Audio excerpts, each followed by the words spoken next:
Hindi film करूं या south की फिल्म, उससे मुझे कोई फ़र्क नहीं पड़ता। फ़र्क इस बात का है कि अच्छी कहानी मिलनी चाहिए और अच्छा टीम। अगर टीम अच्छा हो और कहानी दिलचस्प हो तो मैं तो जापानीज़ में भी फिल्म करना चाहूँगा। कैसे हम अमेरिकन और वेस्टर्न होने के बावजूद अंदर ही अंदर बहुत ही इंडियन है, और ये पिक्चर जो है ऐसे लोगों के बारे में है। सच कह रहा है दीवाना, क्योंकि मुझे लगता है कि ये गाना हर कोई प्यार करने वाला कभी न कभी ज़िंदगी में ज़रूर गाया होगा, अकेले में या शायद अपने दोस्तों के साथ, लेकिन गाया ज़रूर होगा। मतलब आप साउथ साउथ फिल्म्स के बहुत बड़े स्टार हैं, तो यहाँ पे एक न्यू कमर की तरह ट्रीट किए जाने पे हाउ डू यू फील, कैसे कोप करते हैं? आ, मुझे कुछ फ़र्क नहीं पड़ता। मतलब मैंने कभी मुझे एहसास नहीं हुआ कि लोग मुझे न्यू कमर की तरह ट्रीट करें, क्योंकि वासु भगनानी जी के सेट पे हर कोई को सामान की तरह ट्रीट किया जाता है।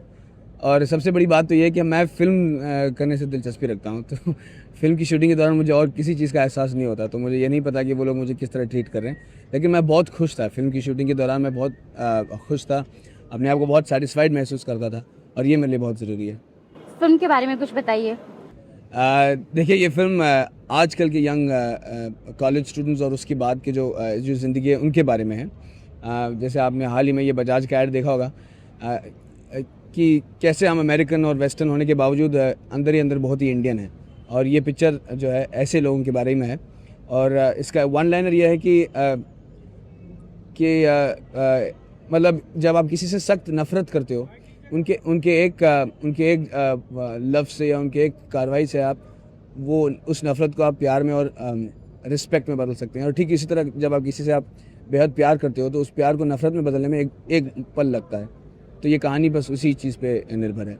इस फिल्म से आपने और दिया जी ने दोनों ने डेब्यू किया है, तो दोनों जब काम कर रहे थे तो कैसा, दोनों की अंडरस्टैंडिंग कैसी रही, काम करना कैसा लगा एक दूसरे के बहुत साथ? बढ़िया, क्योंकि दिया, मुझे नहीं लगता कि इस फ़िल्म को देखने के बाद लोग कहेंगे कि ये उनकी पहली फ़िल्म है, क्योंकि उन्होंने बहुत ही मैच्योर किस्म का परफॉर्मेंस दिया है, और वो बहुत ही इंटेलिजेंट है, और वो कैमरा के सामने बहुत कंफर्टेबल महसूस करती हैं। तो मेरे लिए बहुत आसान हो गया था, क्योंकि मैं पहले एक्टिंग कर चुका हूँ, लेकिन पहली बार किसी हिंदी फ़िल्म में एक न्यू हीरोइन के साथ काम कर रहा हूँ। तो मुझे बिल्कुल नर्वसनेस या हैंडीकैप या किसी भी तरीके से मुझे कोई प्रॉब्लम नहीं हुई, because she is really really accomplished, and मुझे लगता है कि उनका फ्यूचर बहुत अच्छा है। वाशु जी के साथ काम करके कैसा लगा, एक्सपीरियंस कैसा रहा? देखिए, एक तो प्रोड्यूसर मिलना मुश्किल होता है, उसके बाद वाशु जी जैसा प्रोड्यूसर मिलना तो बिल्कुल ही नामुमकिन होता है, और मैं अपने आप को बहुत खुशकिस्मत समझता हूँ कि मुझे वाशु जी जैसा कोई प्रोड्यूसर मिले, जो इतनी खूबसूरत तरीके से पिक्चर को और अपनी हीरो को और अपने हीरोइन को और कास्ट को प्रमोट कर रहे हैं। और मुझे लगता है कि वाकई में हमने कोई अच्छा काम किया होगा कि हमें इतना अच्छा मौका मिला, और इस मौका का फ़ायदा उठाना हमारे मतलब अब हम पे है। तो उम्मीद करते हैं कि will do justice to all his efforts. Music के बारे में कुछ बताइए। हमारा मोबाइल बाज रहा है जी, माफ़ कीजिएगा।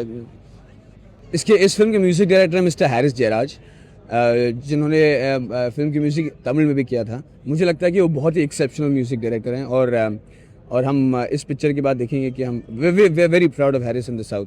ही is done a phenomenal job. Music ही नहीं बल्कि बैकग्राउंड स्कोर और री रिकॉर्डिंग में उन्होंने तो कमाल कर दिया इस पिक्चर में। मैं खुद ही कह रहा हूँ, क्योंकि मैं गर्व से कह सकता हूँ, क्योंकि ये सच है।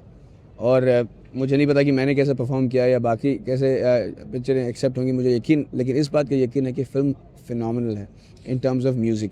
और और इस फिल्म में हमने 4 गाने अलग ऐड किए हैं विद डिफरेंट म्यूज़िक डायरेक्टर्स, क्योंकि हमने एक कंपटीशन, वाशु जी ने कहा था कि इसे हम एक कंपटीशन बनाएंगे ताकि हम पब्लिक को इस फिल्म के साथ इन्वॉल्व कर सकें, और इसी वजह से हमने ये 4 गाने अलग अलग म्यूज़िक डायरेक्टर्स हमने ऐड किए हैं, और हमें देखना है कि इस गानों में से कौन सा गाना सेलेक्ट होता है ताकि हम इसे फिल्म में ऐड कर सकें।